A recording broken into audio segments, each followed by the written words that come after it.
तो आज अपन एक बहुत इंपॉर्टेंट स्पेसिफिक रिलीफ एक्ट का जजमेंट पढ़ेंगे। But before going into the judgment, कुछ बेसिक चीज़ें अपन जान लेते हैं। फर्स्टली, जब भी कोई प्रॉपर्टी ट्रांसफ़र होती है, दो तरीके के डॉक्यूमेंट बनते हैं। First is the agreement to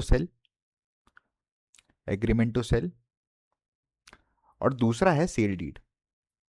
sale deed होता है कि प्रॉपर्टी ट्रांसफ़र होने के बाद बनता है, वो प्रॉपर्टी ट्रांसफ़र हो गई, कन्वेंस डीड होता है एक तरीके से।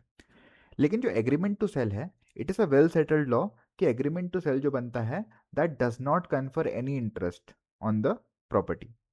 एग्रीमेंट टू सेल सिर्फ और सिर्फ सेल डीड का स्पेसिफिक परफॉर्मेंस करवाने के लिए बनता है, इन सिंपल टर्म्स। तो agreement to sale does not create any interest. तो जब भी एक प्रॉपर्टी ट्रांसफर होती है, देयर इज वन सेलर जो प्रॉपर्टी बेचता है। किसको बेचेगा? ऑब्वियसली बायर को बेचेगा। तो seller transfer the property to the buyer. तो एक और सेलर ने बनाया एग्रीमेंट टू सेल कि 4 महीने में तुम मुझे पैसे दे देना, मैं तुम्हें प्रॉपर्टी ट्रांसफर कर दूंगा। लेकिन अब सेलर भाई साहब क्या करते हैं? सेलर भाई साहब करते हैं वापस से सेल थर्ड पर्सन को। क्यों? क्योंकि प्रॉपर्टी में तो कोई इंटरेस्ट क्रिएट ही नहीं हुआ, और थर्ड पर्सन दे रहे थे ज़्यादा पैसा, तो थर्ड पर्सन ने फॉर वैल्यू ज़्यादा पैसा दे दिया। ये जो थर्ड पर्सन है, in the terms of specific relief act, इसको अपन कहते हैं बोनाफाइड परचेजर। अब किसी भी इंसान को बोनाफाइड परचेजर होना साबित करने के लिए दो चीज़ें साबित करनी हो सकती है। पहला, अगर फॉर वैल्यू है तो उसे साबित करना पड़ेगा कि मुझे पहले जो एग्रीमेंट टू सेल बना था सेलर और बायर के बीच में, मुझे उसके बारे में कोई ज्ञान नहीं था। I have no notice whether actual constructive. दूसरा, अगर ग्रेचुइटस ट्रांसफर हुआ है तो, और ग्रेचुइटस ट्रांसफर में नोटिस बताने की जरूरत नहीं है, आपको बस इतना प्रूफ करना है कि मैंने बिना किसी पैसे के ग्रेचुइटसली खरीदा है और गुड फेथ में खरीदा है।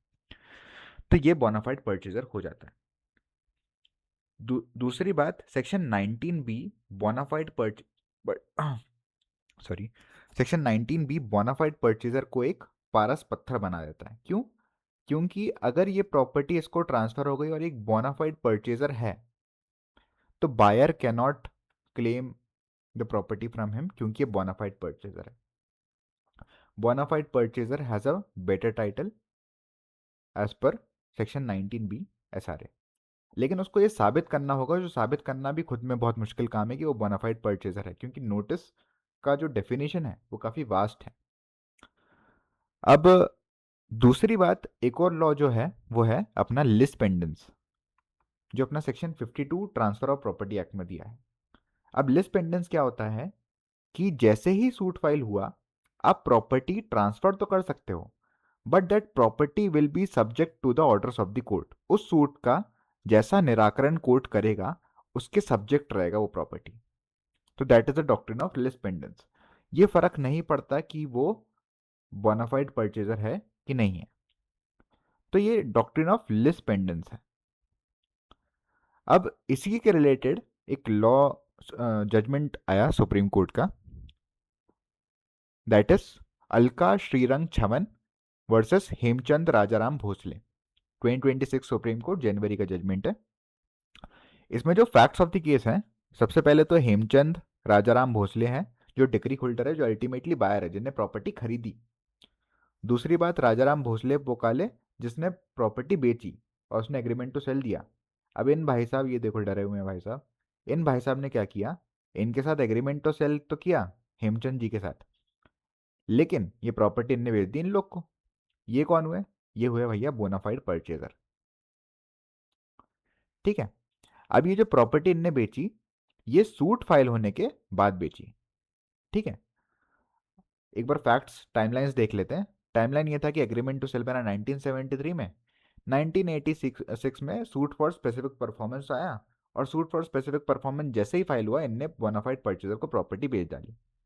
लेकिन जो कोर्ट ने ऑर्डर पास किया कि जो प्रॉपर्टी है वो किसको मिलनी चाहिए? हेमचंद जी को मिलनी चाहिए। तो as per the doctrine of lis pendens, it will be subject to way what, की subject to the order of the court. तो ऑर्डर ऑफ द कोर्ट क्या है? हेमचंद जी को मिले। लेकिन बोनाफाइड परचेजर भाई बोले कि मैं तो बोनाफाइड परचेजर हूँ, मैं तो पारस पत्थर हूँ, 19 बी सेक्शन 19 बी में मेरे खिलाफ कोई स्पेसिफिक परफॉर्मेंस नहीं लगा सकता। उखाड़ लो जो उखाड़ते मैंने। अब क्या हुआ, अब ये डिस्प्यूट आया सुप्रीम कोर्ट के पास कि क्या लिस्ट पेंडेंस प्रिवेल करेगा या बोनाफाइड परचेजर प्रिवेल करेगा। इसमें सुप्रीम कोर्ट ने पुराने जजमेंट्स भी देखे।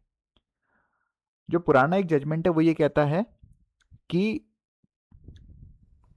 जो पुराना जजमेंट है और इस जजमेंट को मिला के मैं एक साथ बता देता हूँ कि अब इसमें सुप्रीम कोर्ट को डिसाइड करना था कि किसके हाथ में प्रॉपर्टी जाएगी, बोनाफाइड परचेजर के हाथ में जो पारस पत्थर उसके हाथ में, कि कोर्ट ने जो ऑर्डर किया और लिस्ट पेंडेंस के हिसाब से प्रॉपर्टी जाएगी।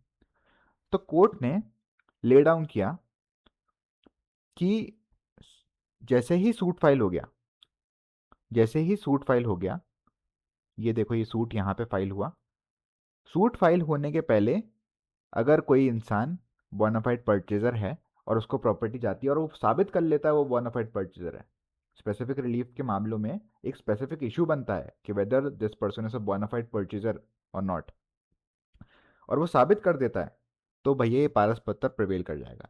लेकिन जैसे ही सूट फाइल हो गया, अब सेक्शन 52 टेक्स ओवर। अब सेक्शन 52 चलाएगा गाड़ी। सेक्शन 52 बोलता है कि गाड़ी आज तेरा भाई चलाएगा। सेक्शन 52 ने गाड़ी चलाई और section 52 will prevail over section 19B पारस पत्थर के ऊपर वो।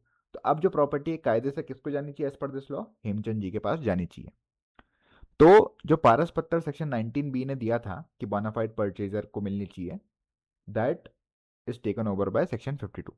अब एक और चीज सेक्शन 52 को लेके ये कि सेक्शन 52 में ये फर्क नहीं पड़ता कि क्या, जैसे सूट फाइल हुआ, सूट फाइल होने के बाद क्या होता है कि सबसे पहले समन जाता है, कोर्ट ऑर्डर कर देती है कि समन भेजा जाए, और जो एडवोकेट है वो समन जो समन के लिए एप्लीकेशन लगाते हैं और एप्लीकेशन लगा के कोर्ट से अप्रूवल होता है और समन कोर्ट की ऑथोराइज्ड में भेजा जाता है, पार्टी को पोस्ट किया जाता है।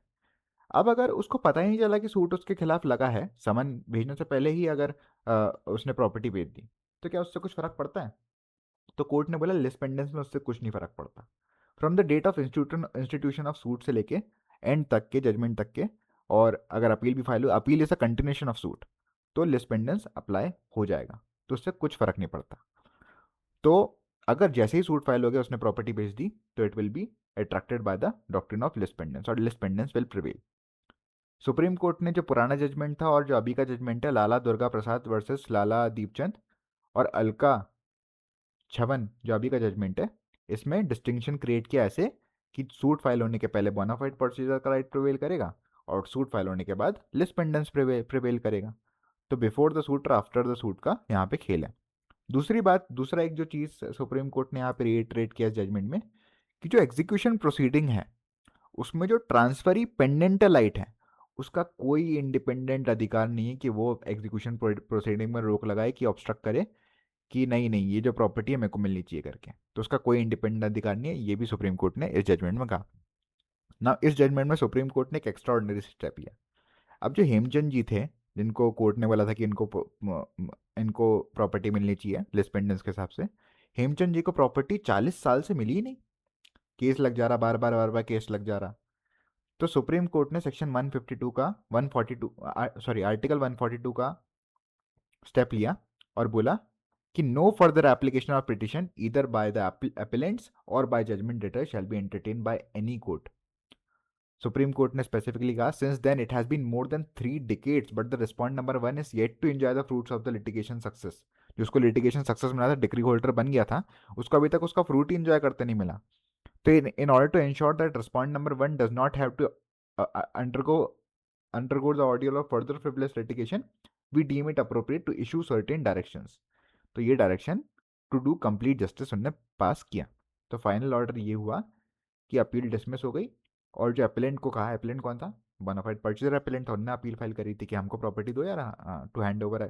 तो अपेलेंट को बोला कि हेमचंद जी को प्रॉपर्टी ट्रांसफर करो क्योंकि लिस्ट पेंडेंस जीत गया है।